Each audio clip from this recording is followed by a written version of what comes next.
It's that time of the week again to learn which comps are the best in the current meta. After our Grandmasters and Challengers got to play through the patch, they've made a list of the top 5 comps in today's meta that can get you to a higher rank. Wild Assassins are gone now, so what comp should you spam next? As with our other lists, getting the number 1 comp on this list does not guarantee you a win to someone who built number 5. These are simply the best comps in today's meta, but we see them all equally as good. As you know, positioning and items are also very important factors to winning, and the key to making most of these comps to excel. But before we begin, remember to click our link below in our description to see more in-depth guides, builds, and ways to win you your next games. There are many courses designed by pro players within the top 1% of the game to teach you all the meta and how to effectively climb up the ladder. So if you want to get to the top 4 of your games, then go to ProGuides.com today and we will see you over there. Link will be included in the description below.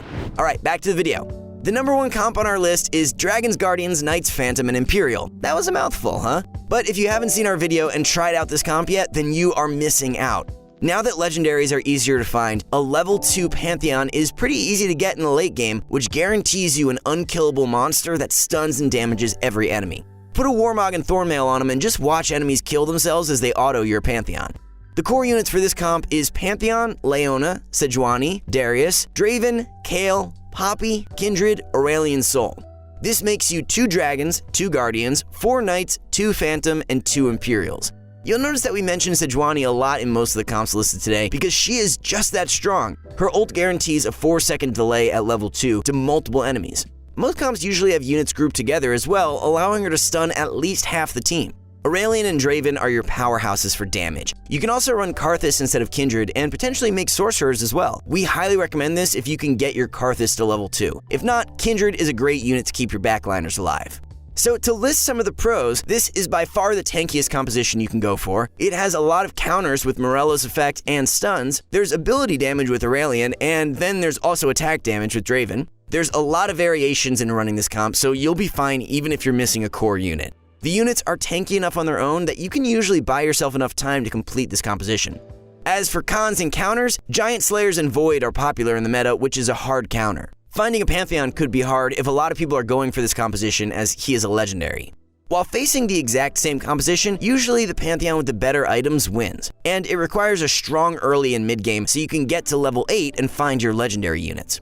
Moving on is the second comp, which is normally if you're unable to perfect the first comp. So moving on to number 2 on our list is Knights, Imperial, Phantom, and Blade Masters. Unlike the first comp, which relied heavily on their tankiness, this comp allows you to have massive damage. We covered this comp in our last meta video as well, as they are just as strong this patch. The core units are Sejuani, Kayle, Mordekaiser, Darius, Swain, Katarina, Draven, Yasuo, and Kindred, which makes you 4 Knights, 3 Blade Masters, 2 Phantoms, and 4 Imperials. With 4 Knights, this comp is still very tanky. The only difference is how damage is outputted, which is mainly through your Imperials and Blade Masters. Let's talk about the pros. Imperial synergy is one of the strongest in terms of DPS. Similar to the last comp, you have Sejuani to stun and Kayle to sustain. Overall, the tankiness is still very strong. And third, Swain and Draven are units that can 1 versus 5 if the right items are on them, making them some of the best carries in the game. The Blade Master buff also allows Draven to hit harder and quicker. As for the cons, it's very similar to the first comp, where you're also reliant on finding legendaries. But as we mentioned, this is one variation of the comp, so you can adjust depending on which legendary you find first. Let's move out from all these Knights comps and go to number 3, which is Hextech Brawlers. We see this as a favorite among many different MMRs. Stack 2 Giant Slayers and a Trap Claw and Jinx, and you got yourself one of the best hyper carries. Nothing has changed from last patch, and this composition is still great for the top 4. However, there's no easy transition from early to late game because early Brawlers is weak and will tend to get your health too low. Instead, you would play any strong units you can get early game to keep your health high while leveling throughout. Once you hit level 7 and have around 50 econ, you would roll all your gold to look for the units. The units for this composition is Jinx, Lucian, Vi, Blitzcrank, Warwick, Volibear, Rek'Sai, Cho'Gath, which makes you 2 Hextechs, 2 Gunslingers, 2 Voids, and 6 Brawlers. So to talk about the pros of this composition is that almost all units have CC that is great for stopping the enemy's team from hurting your carry. Position your Blitzcrank correctly, and pulling an easy-to-kill unit for your Jinx allows her to get her power spike to destroy everyone else in combat. Adding in a Lucian also enables her to get her buff quicker as well, since she'll attack additional targets. One of the best pros of this composition is that it's easier to find as it does not require legendaries. The hardest two are Jinx and Cho'Gath, which are epics. On the other hand though, for our cons, this composition does rely heavily on finding the perfect units. Besides Lucian, who can be replaced by another gunslinger, most units are hard to be replaced. We've seen many players who had committed to this composition and have all 6 brawlers but cannot find a Jinx for their entire game, which causes them to fall too hard. Jinx by herself is strong though, so if you can't find 6 brawlers, try to put in 2 knights instead to stabilize more. On the other hand, start looking into Imperials or Sorcerers if you can't find Jinx. With that said though, we noticed that lower to plat MMR tends to compete over this composition with more than 3 people trying to run it. This makes it a lot harder to find all the units needed. Try to learn some of the other comps if you're noticing this. Lastly, the comp heavily requires Giant Slayers. If your Jinx doesn't have this item, then you're most likely going to lose to all the Knights and Guardians compositions out there. Ionic Spark is another important item, but not as crucial as Giant Slayer to combat all the Sorcerers.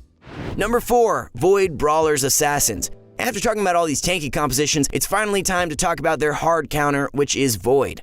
Kai'Sa recently got a buff that, although still underwhelming as a legendary, does her job well as the main counter. Like always, she definitely needs some Giant Slayers in order to maximize her full potential. The ideal situation for Void Brawlers is to run Vi, Jinx, Warwick, Rengar, Kai'Sa, Rek'Sai, Kha'Zix, and 2 Cho'Gaths. Warwick and Rengar are easily interchangeable for other units. You're simply looking for any brawler or assassins in order to complete the 4 brawlers, 2 Hextechs, 4 Void, 3 assassins composition. If you're unable to find a second Cho'Gath, then we recommend you to run a gunslinger so Jinx hits quicker, or even go for Sejuani and Volibear for Glacial. The pros of this composition is that it's a hard counter to Guardians and Knights. There's also plenty of CC in the front line, and assassins to kill off carries in the back, especially Cho'Gath. Cho'Gath by himself is a monster on the field, so if you're able to find 2 of them, that's infinite CCs rendering your opponent incapable of doing anything. It's also a good switch from Hextech brawlers if you're unable to find all 6 brawlers. As for cons, if you don't have the ideal items on Kai'Sa, she'll die too quickly. Without a Quicksilver or Trap Claw, she is easily prone to CC and dying. Also, Hextech brawlers, which does not rely on armor, has an advantage over this comp and is easier to find normally. So although it's a great counter to some popular comps, there's another popular comp that happens to be in the meta that beats Void Brawlers. Last but not least on our list is number 5, Shapeshifters Sorcerers. We may have had Shapeshifters Sorcerers as number 5 on the list, but honestly, if you play this comp correctly, it's consistent top 4. It's also a personal favorite of one of our Grandmaster analysts as well. The units are Gnar, Shyvana, Aurelion Sol, Lulu, Morgana, Swain, Poppy, Sejuani. This will make you 3 Shapeshifters, 2 Knights, 2 Demons, 3 Sorcerers, 2 Dragons, and 3 Yordles. It's a lot of synergies combined. The pros are that you basically have all the greatest synergies in one composition. The Shapeshifters are all powerful on their own, and Gnar provides one of the strongest CC in the game. Having Dragons on your Shyvana also protects her significantly from other compositions. You won't be lacking on damage either, with your Sorcerers also putting in work.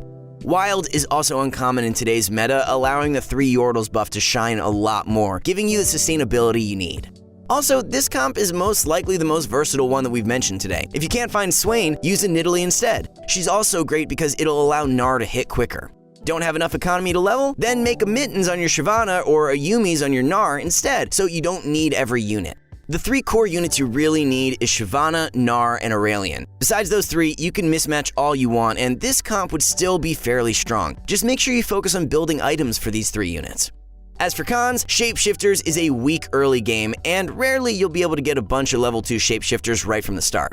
This makes transitioning much harder and hyper-rolling a lot riskier. Most of the core units needed are found in the mid and late game, making it crucial for you to have a good start. Also, if you don't have good items on your Gnar or you can't get him to level 2, he'll die too quickly or tend to take too long to use his ability.